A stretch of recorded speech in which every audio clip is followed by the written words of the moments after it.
In this world that just never stops moving, trying to find even a moment of real stillness, well, it can feel pretty much impossible, right? But here's a thought. What if that constant feeling of chaos isn't really the problem? What if it's just a symptom of something much, much deeper? Well, today we're going to explore a path designed to cut right through all that noise and help us find some genuine clarity. Ever feel like you're just seeing life through a fog? Yeah, I think we've all been there. That mental haze, right? Where confusion and anxiety just kind of cloud every single decision. It's such a common feeling. But what if that fog isn't just some random thing that happens? What if it's something really specific with a very specific cause? And even better, a specific solution? Well, according to the Eastern wisdom teacher Girish Jha, this mental fog has a name, delusion.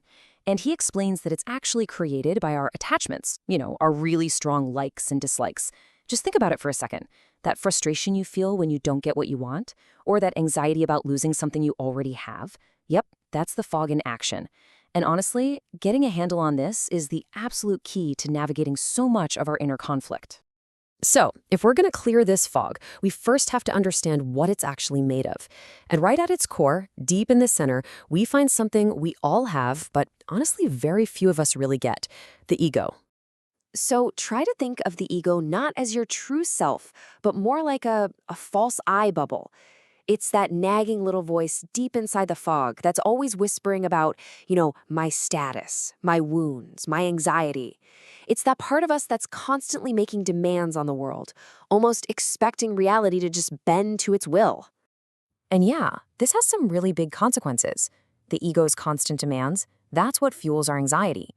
Conflict pops up the second reality doesn't match up with those expectations. But here's the real kicker, isn't it? We become absolute experts at spotting this ego in everyone else, our partners, our friends, our coworkers, but we are completely, totally blind to it in ourselves.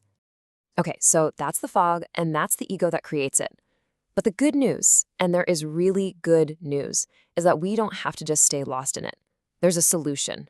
Now, it's not some quick fix, but it's a structured, totally time-tested path to cut right through that delusion and find the clarity that's just waiting for us on the other side. And this path, it comes from a framework that's, get this, over 10,000 years old. Now look, modern science is amazing, right? It's incredible at explaining the external world, how a gadget works. But this ancient tradition, it turns the focus completely inward.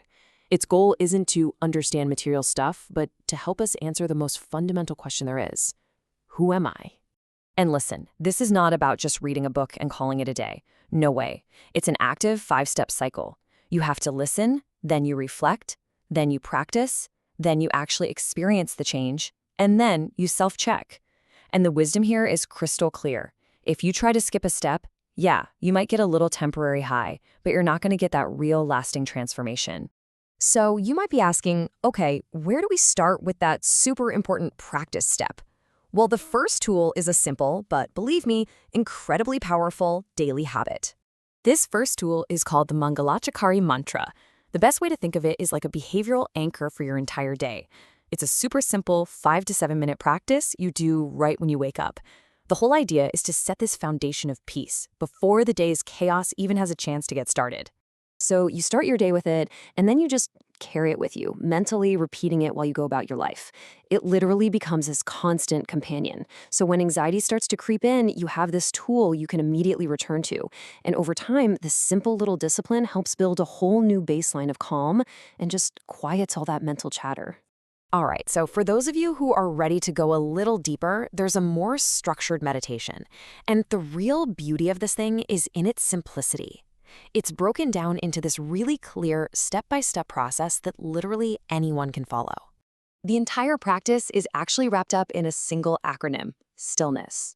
Each letter stands for one of the 9 steps that are designed to guide you from your physical body all the way into a deep state of inner calm. So let's walk through it together. Okay, the foundation is all built in these first 4 steps. First up, S is for steady. You just find a comfortable, stable posture. Next, T is for tune. You simply scan your body from head to toe, noticing any physical sensations without judging them. Now, the third step, this one is crucial. I is for identify. This is where you shift your awareness to the part of you that is observing your thoughts, realizing that you are not your thoughts. And finally, the first L is for link. You connect that silent observer to the gentle, natural rhythm of your breath. So from that quiet place of just observing, you can start to actively cultivate peace. The second L in stillness is for light. You gently light up the heart space with a simple mantra, something like, "May there be happiness for all," and just feel your awareness expand. And then comes this really beautiful step. N is for nest. This is where you allow yourself to just rest in a safe inner space with zero agenda, literally doing nothing. And this is what's called the mental nest. It's your own inner sanctuary, completely free from disturbance. The analogy is just perfect, isn't it? Like an egg protecting the precious life inside, this nest protects your inner peace. Thoughts, worries, they can all swirl around on the outside. But right here, in this inner space, you remain completely untouched. The final 3 steps are all about bringing the practice home. E is for expand. You radiate that peace you've cultivated, maybe using a mantra like Om Shanti. Then the first S is for sense. You just take a moment to truly feel the calm and the joy that's right there. And finally, and this might be the most important step of all, the last S is for settle. You consciously let that feeling of peace settle deep down inside you, so it becomes a real part of you that you can carry out into your day. Okay, so what's the point of all this? I mean, how do these practices, the mantra, the meditation, how does it all connect back to that fog of delusion we talked about at the very beginning? It's actually pretty simple. Consistent practice is like the sun that literally burns away the fog. As you build these habits day by day, delusion's grip on your mind just starts to loosen. You begin to see things clearly, maybe for the very first time, and true self-awareness can finally start to dawn. And this isn't just some internal shift that nobody else sees. Oh no, the transformation becomes visible. You'll start looking back at past anxiety and just recognizing it as unnecessary noise. You'll begin your day with a calm mind, actually ready to engage with the world instead of just reacting to it all the time. And believe me, the people around you will notice. Your family, your friends, they're going to feel your calmer presence, your peace. But this newfound clarity, it also comes with a pretty profound responsibility. And the source material gives a really stark warning on this point, which is captured perfectly in this quote. True teaching isn't about puffing yourself up. It's about dissolving the very ego that creates the fog in the first place. And here's the real danger. If you start trying to teach other people before you've done the work yourself, before you've had that real personal transformation, it's not just useless, it's straight up hypocrisy. It just becomes another way for the ego to feel important, which reinforces the very delusion you were trying to escape in the first place. Your number one responsibility is always to your own path first.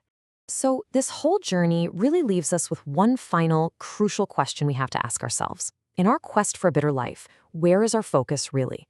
Is it on the difficult, sincere, internal work of changing ourselves? Or is it on the much easier and, let's be honest, ego-gratifying task of trying to change everyone else around us? The answer to that question, well, it makes all the difference in the world.